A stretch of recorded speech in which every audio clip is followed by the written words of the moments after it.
Welcome and thanks for joining us. My guest today is LaLisha Hurt. She is the Public Sector Industry Advisor for Splunk. LaLisha, thank you so much for joining me today. Thanks for having me. Happy to be here.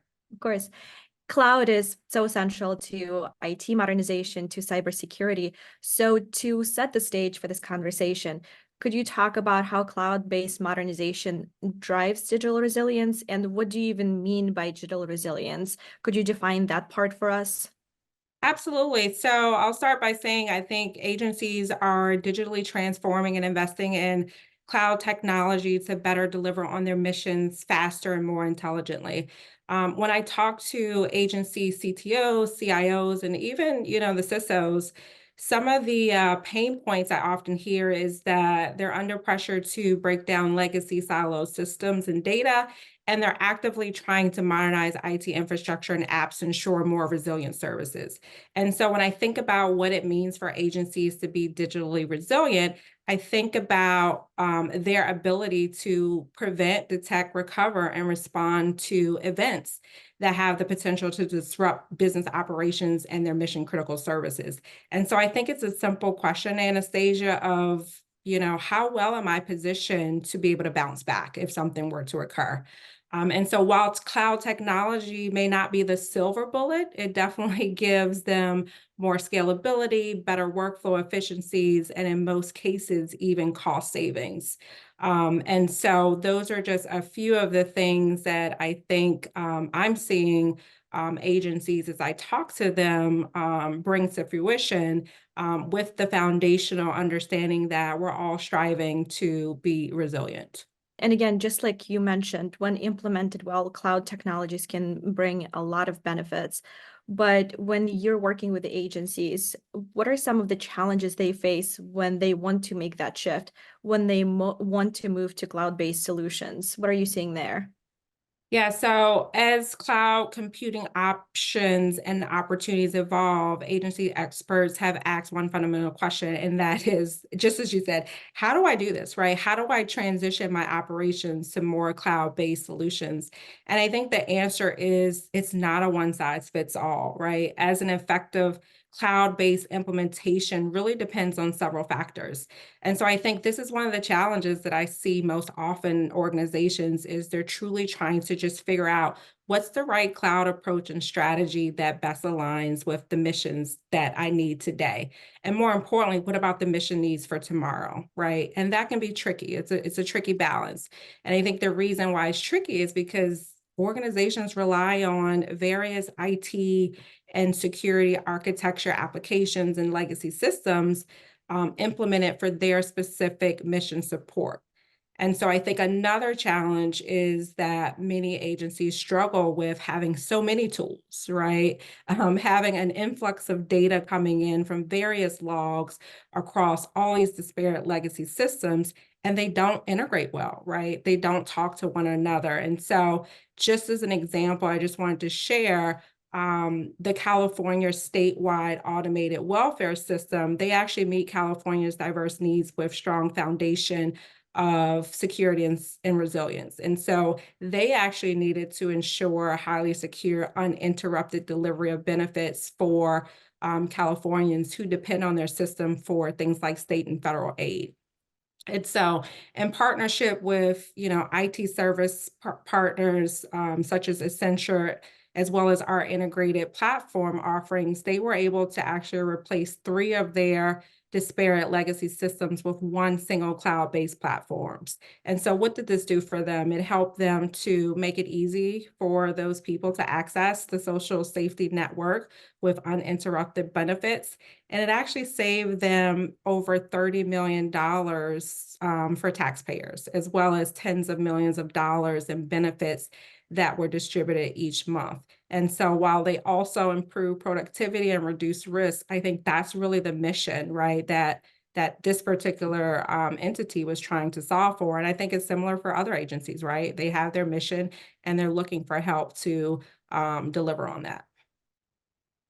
Yeah, and again, the environment is just so complex, but for those who are ready to make that shift, who want to make that shift, where do they even start? What are the best practices for transitioning to cloud-based solutions? Just like you said, it's going to vary. Granted that agencies have different needs, they have different mission sets, but could you give us an example? Yeah, so I recently published the CISO's Guide to Cloud Transformation as a part of Splunk's Perspective Thought Leadership. And so I highly recommend that to folks. It speaks to a few of the best practices, with one being just ensuring you're starting with a cloud strategy that has stakeholders buy-in. I know that sounds simple, but people want to jump to the capabilities, the technologies, but what's that strategy that you're trying to align to? And do you have buy-in from not only your leadership, but the people that are going to be implementing it, right? Your employees, which I think is equally important. So many customers are going cloud only, right? Some remain on-prem for unique mission needs. And then there's others that actually operate in a hybrid environment. And I don't think there's a right or wrong approach, right? As long as it serves your business needs, and also as long as it allows you to scale in the future. And I think that's important.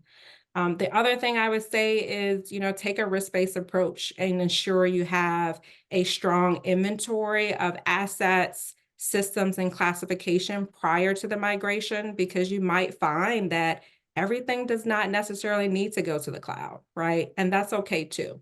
The area where we spend a lot of time, in particular with our customers, as a part of our engagement model, is actually conducting business value assessments to understand the pros and cons of moving to the cloud, right? Versus staying on-prem. And I think that's one of our best practices that we like to align to when we engage with our partners. Yes, and just to pull that thread, you said not everything needs to go to the cloud. And so when agencies are deciding to move to the cloud, and because there is always a little bit of concern, particularly when it comes to security, but it's not always only security, when they're making that transition, how should they be thinking about what to move to the cloud, be it data or services? Do you have any advice there? Yeah, and I think it goes back to the mission. So what are the things that are mission critical to your agency, right? What are the things that you care about most, and where do you want to house them, and what levels of security do you want to put around them? And that goes back to taking that risk-based approach, looking at your assets, right, and determining what's low, moderate, or high. And I think that will dictate whether you keep things on-prem versus you move to cloud. Where are you trying to gain and obtain more efficiencies, right? Those things are questions that should play into the conversation and discussion. And that's how you build your strategy, right? Those are the things that you want to focus on. Those are the things that you deem priority. And so those may be things you want to move to the cloud, or you may say, hey, I want to keep them on-prem, right? And that's the decision and discussion, I think, that should occur across not only your cyber teams, but your infrastructure teams, your CTO, your CIO. It's really a cross-functional effort that I think should be considered when you're building that kind of cloud strategy. And I think this is the approach that we took, and I'll just share another example here that we took with NASDAQ, right? NASDAQ has close to 4,000 listed companies in their main trading platform. And it's probably increasing, and probably more than that by now, right? But in shifting both its products and its internal operations to a SaaS model over the last 10 years, they actually needed a data platform to fulfill their hybrid needs, right? So they were looking to do a mixture of on-prem and cloud. And so Splunk partnered with them to help successfully securely shift to a DevOps and SaaS-based operating model, which help increase the speed of innovation. We also, help accelerate the time to market through real-time insights, right? And helping their customers use their products and solutions more efficiently and effective. And I think at the end of the day, this allowed them and their team really to make those quick, smart decisions by unifying the data across all of their technologies, whether it's infrastructure, application, or OS. Yeah, and when it comes to security, what are some of the main concerns for agencies when it comes to compliance with new requirements and new regulations? Yeah, so I I keep saying every day I wake up, there's a new requirement, new mandate, and we're constantly shifting and trying to pivot. But I think the agencies are doing a great job at it, the best they can, right? And I think each organization obviously has their IT modernization priorities based on its current and future mandates, whether it's evolving cybersecurity concerns or dynamic personnel and financial resources. But I think that where I think there's opportunities, or where we're seeing a lot of partnership and leverage, is with programs like FedRAMP, right? Which are important because it ensures consistency and the security across those government cloud services. So agencies don't have to guess, right? They kind of have a standardized approach to things like enterprise security assessments, authorization, and continuous monitoring for cloud products and services. And so I think that framework is there, it's built in, and it's standardized for people to follow. And I think it's helpful, right? There's an immense amount of data across countless enterprise sources. And the US government holds a lot of, sought after data globally, making us a constant target. And we see these stories unfolding in the news more rapidly than ever, unfortunately. And so I think having things like FedRAMP in place gives agencies a baseline to follow. And we definitely have been leaning in here at Splunk, I would say more this year and last year, helping with some of those programs, as well, as agencies are making that kind of top priority for this year, next year. Yeah. And, this is somewhat of a broad question, but I'm curious when it comes to the security part of it. We had the National Cybersecurity Strategy released last year, and cloud is a really big part of it. I wonder how the strategy or, executive orders, like executive orders on the on customer experience, how that changed the environment for what you do and overall the progress that agencies have made. Yeah, so I think it gives them a sense of priority, right? Before some of these mandates and executive orders, I feel like agencies had the responsibility, a big responsibility, to try to conquer all and protect everything. I think what some of these mandates and strategies have provided is a sense of focus, a sense of these are the areas that you should, make a priority, not only for the funding, but your resources, right? Because a big challenge that I hear, and I know we're going to get to this, is, we don't have the resources and the talent to help deliver on some of these big initiatives. And so it gives you a sense of focus, right? For security, right? Focusing on logging, for example, so that you can see when things are happening in your environment that give you pause and make you want to investigate further. And so things like zero trust. And so I think it gives them a roadmap, right? You can build your strategy around what is top of mind for the federal government because of these mandates, because of these requirements. And so I've seen agencies lean in and really say, hey, this is top priority for me. Hey, Splunk, hey, partner B, C, D, help us with achieving some of these things on this timeline. So I've really started to see some of those initiatives be baked into the strategy over the next 3 to 5 years for agencies. Yes, and just like you mentioned, the workforce, that talent pipeline, none of this is possible without talent. So how could agencies build a qualified workforce? Yeah, so I mentioned, I probably every conversation we have with customers or agencies leaders or thought leadership, talent comes up, and the struggle to recruit and retain talent, right, and the government to support their current operations, let alone new hosted environments and new capabilities and technologies, is a challenge.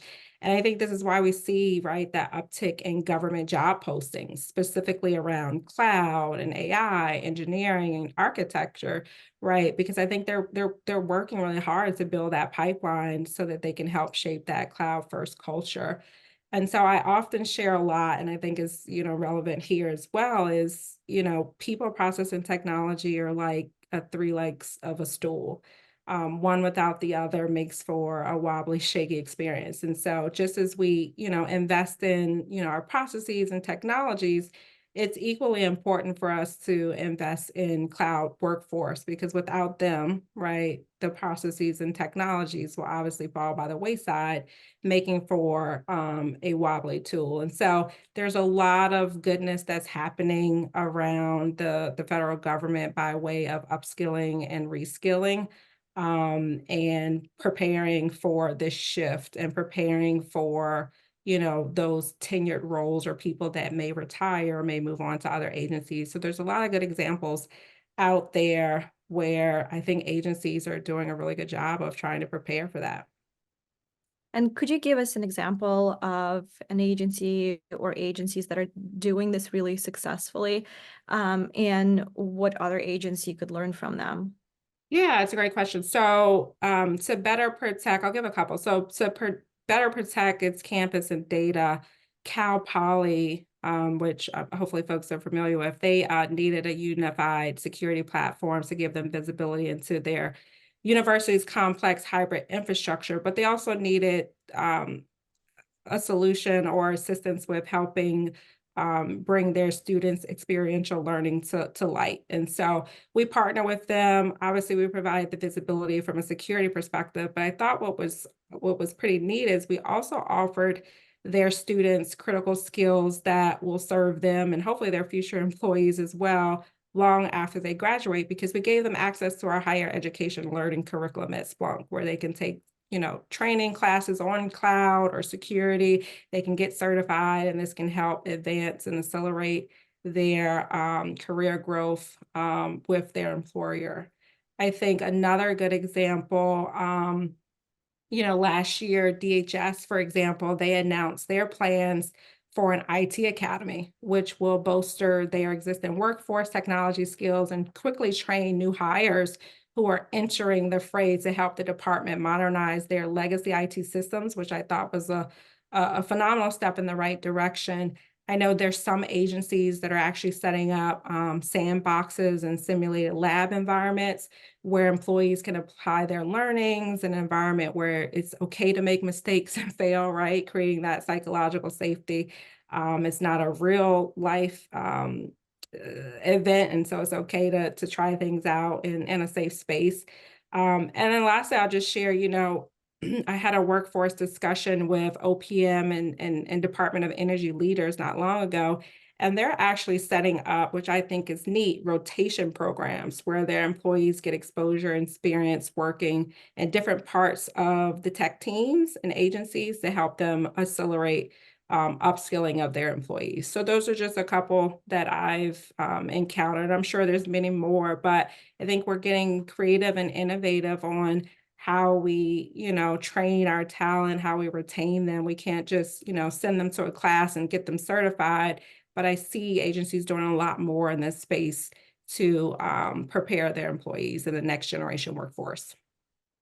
Yes, and that's such an important part, but also I think agencies are struggling a little bit to address their workforce planning issues. So for example, even identifying the skills that they need to implement the technologies, identifying how many people they need, etc.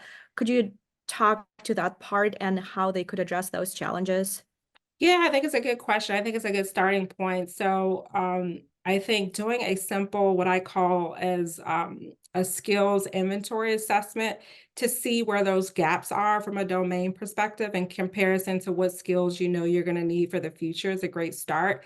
And this is something simple, right? There's workforce tools out there, there's apps out there to help you kind of visualize what your workforce looks like.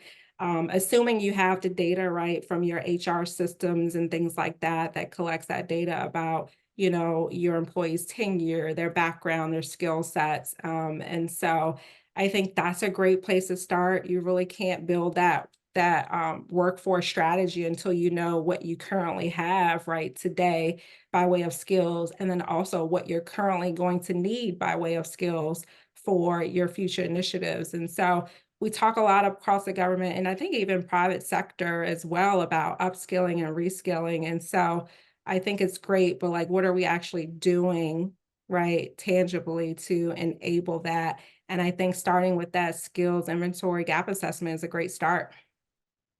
Yeah. And speaking of recruitment, again, going back to that part, could you talk to the fact that, industry and the federal government, they're competing for the same pool of talent. So what are some of the agencies doing that make them stand out and be more appealing as a place to work? And what could other agencies learn from them? Yeah, so I think it's a great question because, let's just address the elephant in the room. There's the salary compensation Of course. disparity across public and private. But I think the one thing that resonates right well, I think the advantage that public sector has is the mission, right? If you have people that are passionate about doing good and solving real complex, challenges that impact all residents, right? And the national security, state of security, like that's something that, attracts people, whether you know it or not, to some of these government jobs. They're not doing it to get rich. They're doing it because they're passionate about it. They're doing it because they believe in the mission. They've served the country maybe in some fashion. And so I think the mission sets public sector apart from private in most cases. The second thing I would say, and I see this happening now more, is providing employees and people with flexibility, right? So we've all gone through, 2 to 3 years, depending upon where you are, of working remotely, right? Providing those options to people make you a little bit more attractive, right? You have some employees who do want to come in and work in the office and collaborate more closely, but then you have some employees who are perfectly fine being at home and delivering on the mission. So I think providing options and flexibility in that space will open up more opportunities to build pipeline. Because if I can go and work in the private sector, work from home 5 days a week, it may not be as attractive to me to go work in public sector and be in the office every day, required, right, mandate. So I think providing those flexibility and those options to people will open up a broader pool of talent as well. And lastly, when it comes to challenges, in terms of the cultural adoption and getting that non-technical audience to understand what it is that the agencies are doing, and change is so difficult. Do you have any advice for agencies in terms of how they can deal with that? Yeah, this is a big one. Yeah. I wish I had the answer to this. I mean, driving change and culture in any organization, regardless if it's public or private, is challenging. And I would say it takes time and it does not happen overnight. So giving yourself get your grace and time and building out a strategy roadmap to get there, because it's a journey. And it's one of those things that is hard to truly measure, right? If you're making progress.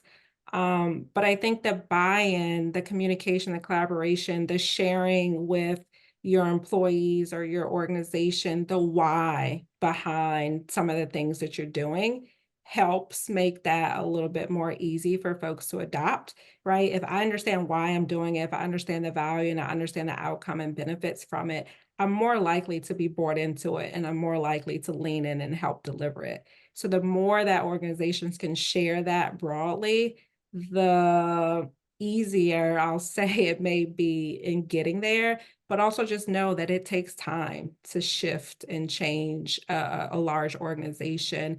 And so being patient, but also being thoughtful, empathetic, and collaborating and bringing people in as a part of that conversation helps as well. LaLisha, thank you so much. That's all the time we have today. Thank you. Of course. I am DoD reporter Anastasia Obis, and you're watching Federal News Network. Now let me send you back to the studio for more on the DoD Cloud Exchange.